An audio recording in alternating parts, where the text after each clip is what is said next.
Selamat siang. Di sini kami mau menjelaskan terkait laporan EAS kecerdasan komputasional yang berjudul implementasi metode SVM terhadap kasus kanker payudara.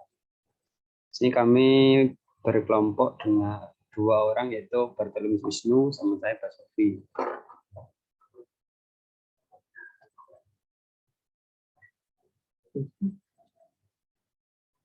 Ini pendahuluan, yaitu latar belakangnya. Kanker payudara merupakan salah satu penyakit yang dapat menyebabkan kematian.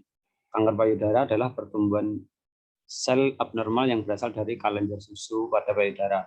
Kanker payudara terjadi karena sel membelah lebih cepat, yang dimana sel-sel berasal dari ductus lactiveri yang lama tidak mati, dan sel-sel baru yang berasal dari sel ductus lactiveri terus tumbuh dan berinvasi sehingga sel tersebut berkembang tidak terkendali dan sel normal mati. Ini penjelasan lanjutannya. Dan di sini penelitian ini bertujuan, yaitu tujuan umum dari penelitian ini adalah untuk mengetahui adanya hubungan tingkat pengetahuan tentang kanker payudara dengan upaya pencegahan kanker payudara dengan pemeriksaan payudara sendiri di Indonesia. Tujuan khusus penelitian yaitu untuk mengetahui tingkat pengetahuan tentang kanker payudara pada wanita usia subur di Indonesia, untuk mengetahui gambaran upaya pencegahan kanker payudara dengan pemeriksaan payudara sendiri pada wanita usia subur di Indonesia. Rumusan masalah.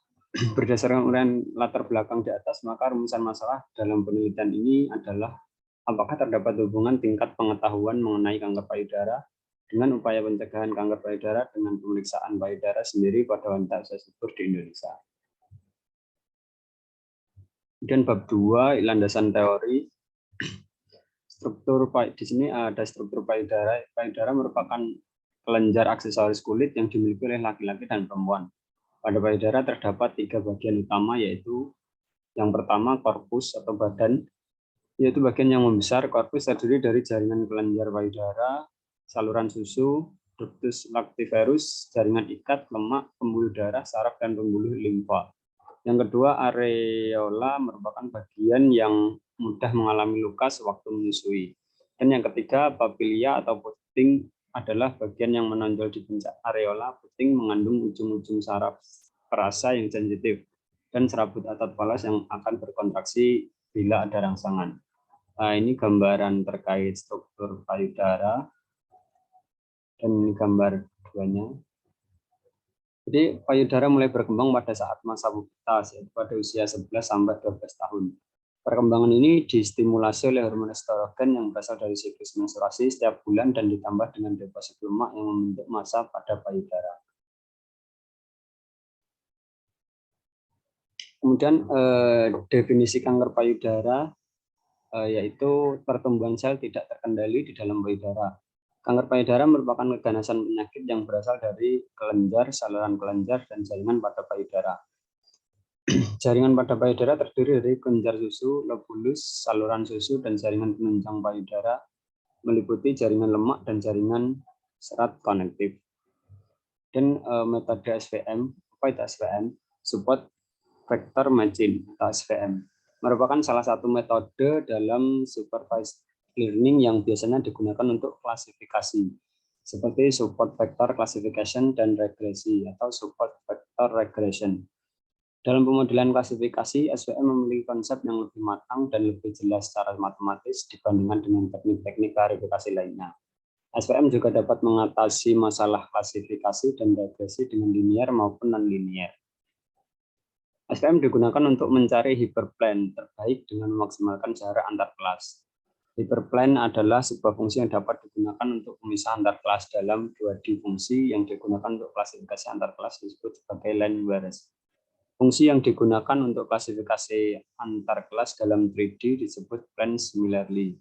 Sedangkan fungsi yang digunakan untuk klasifikasi di dalam ruang kelas dimensi yang lebih tinggi disebut hyperplane. SVM memiliki konsep yang lebih matang dan lebih jelas secara matematis dibanding dengan teknik-teknik klasifikasi lainnya di dalam pemodelan. Di dalam pemodelan klasifikasi, SVM juga dapat mengatasi masalah klasifikasi dan regresi dengan linear maupun non-linear. Dan ada SVM in Python. Pada percobaan metode SVM kali ini di dalam Python adalah penerapan untuk klasifikasi data pasien penyakit kanker payudara. Datanya berupa rata-rata dari karakteristik yang diambil sampelnya dari tubuh pasien yang sedang didiagnosis. Jadi langkah pertama yang kita lakukan adalah memuat data penyakit kanker payudara ke dalam notebook menggunakan sintaks berikut. Kemudian kita explore data untuk mengetahui variabel features atau independen dan nama target. Seperti ini. Setelah itu kita akan cek dimensi datanya menggunakan sintaks berikut.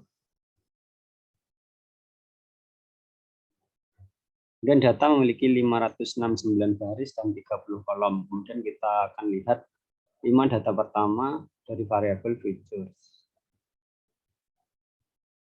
Ini tampilannya. Selanjutnya kita akan membagi dataset menjadi data training dan data testing. Data training yang digunakan sebanyak 75% dan data testing sebanyak 25%. Kemudian kita akan membuat model yang akan kita gunakan untuk melakukan klasifikasi. Langkah berikutnya adalah melihat confusion metric untuk memudahkan dalam mengetahui apakah terdapat kesalahan dalam pengklasifikasian. Berdasarkan output diketahui bahwa terdapat 2 kesalahan dalam pengklasifikasian penggunaan algoritma SVM, yaitu 2 pasien diklasifikasikan dalam pasien pengidap kanker jinak, tetapi dalam keadaan sebenarnya pasien mengalami kanker ganas. Kemudian kita akan melihat akurasi dari hasil pengklasifikasian menggunakan algoritma SVM. Akurasi merupakan proporsi jumlah prediksi benar. Ini kemudian akurasi yang diperoleh adalah sebesar 99%. Hasil ini bisa dikatakan sebagai hasil yang sangat bagus. Dan untuk yang selanjutnya pembahasan akan dijelaskan sama tim saya.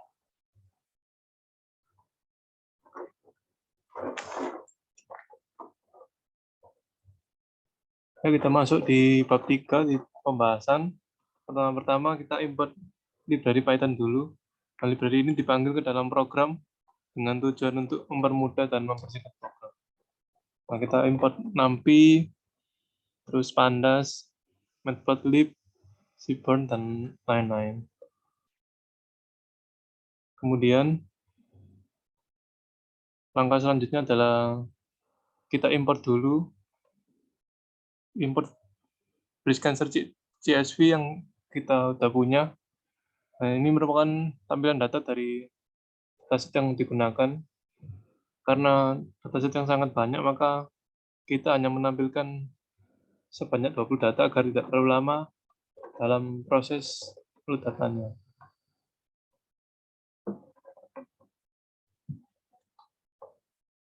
Kemudian setelah kita import datanya, kemudian ini merupakan tampilan dari variabel korelasi. Nah, ini variabel korelasi ini terdiri dari variabel radius min, tekstur min, perimeter min, area min, dan smoothness min. Nah, ini tampilan dari variabelnya. Setelah kita run, terus selanjutnya setelah menampilkan variabel korelasi, kita menampilkan hubungan antara korelasi tersebut dengan grafik heatmap. Ini merupakan tampilannya. Untuk selanjutnya, hubungan korelasinya itu ditampilkan secara grafik kategorial yang menggunakan jenis box plot, yang berarti untuk menampilkan data itu ini tampil secara numerik. Kali ini yang ditampilkan itu ada variabel diagnosis dan perimeter min.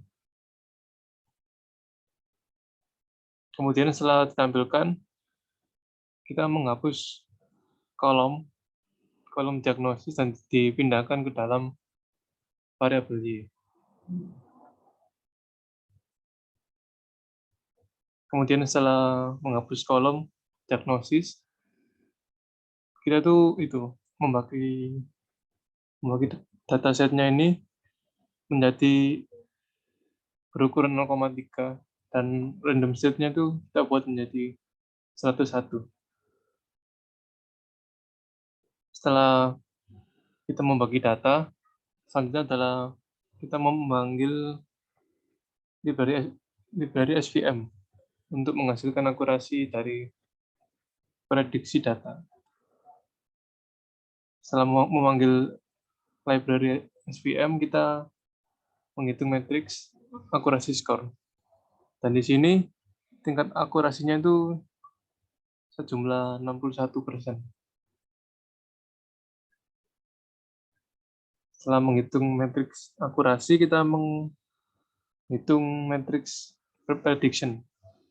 Ini sudah tampil 105.066. Untuk angka yang terakhir, kita mencetak report data yang telah diprediksi. Ini tampilannya.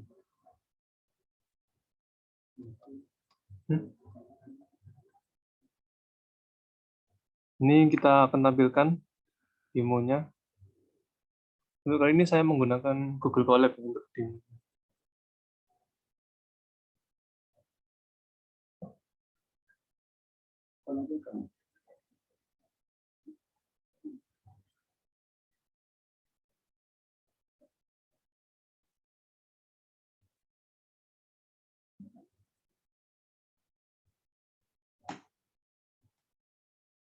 Ini seperti yang tadi sudah dijelaskan, kita import dulu library dari yang dibutuhkan sekitaran.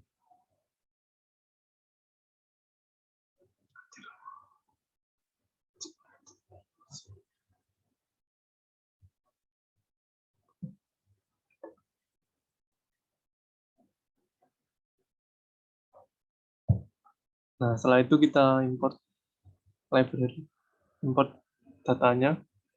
Ini breast cancer, CSV, terus kita run. Div head ini berarti kita tampilkan data sejumlah 20 baris.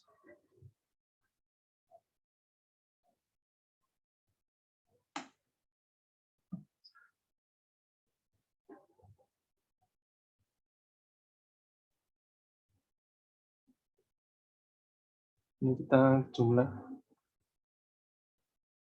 Kemudian kita menampilkan grafik untuk melihat hubungan antara atribut reduce mean, texture mean, perimeter mean, area mean, dan smoothness mean. Kita run.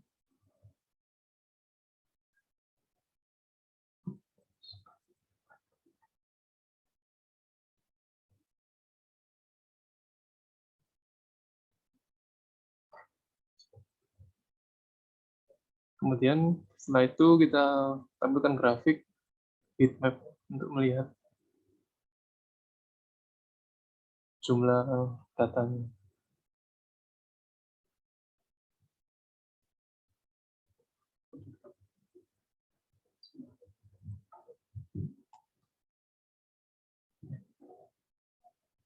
Setelah itu kita tampilkan grafik box plot.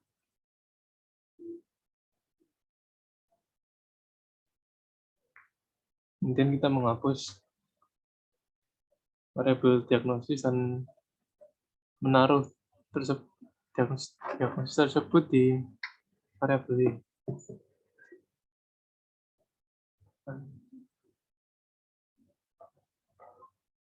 Kemudian kita membagi datanya.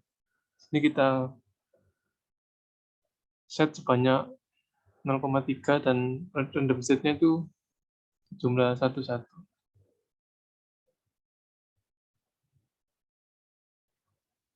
Kemudian kita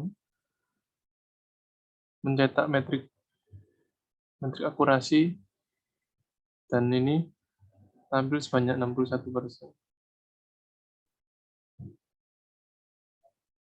Dan yang terakhir kita mencetak klasifikasi report dari metode SVM yang kita telah buat.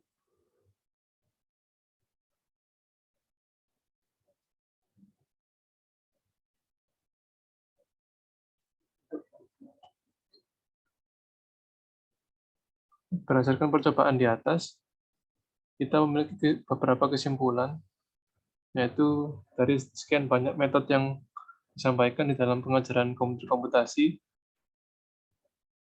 kelompok kami memilih sebuah metode yang bernama SVM karena dapat menghasilkan sebuah model klasifikasi yang sangat baik. Meskipun data yang kami miliki itu memiliki data yang relatif sedikit.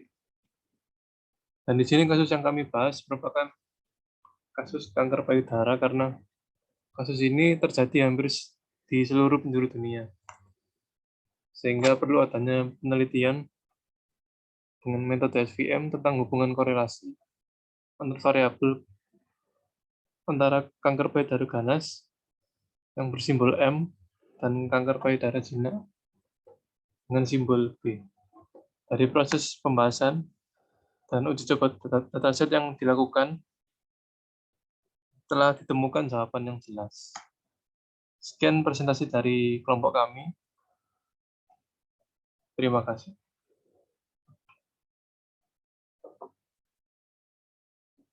Record aja.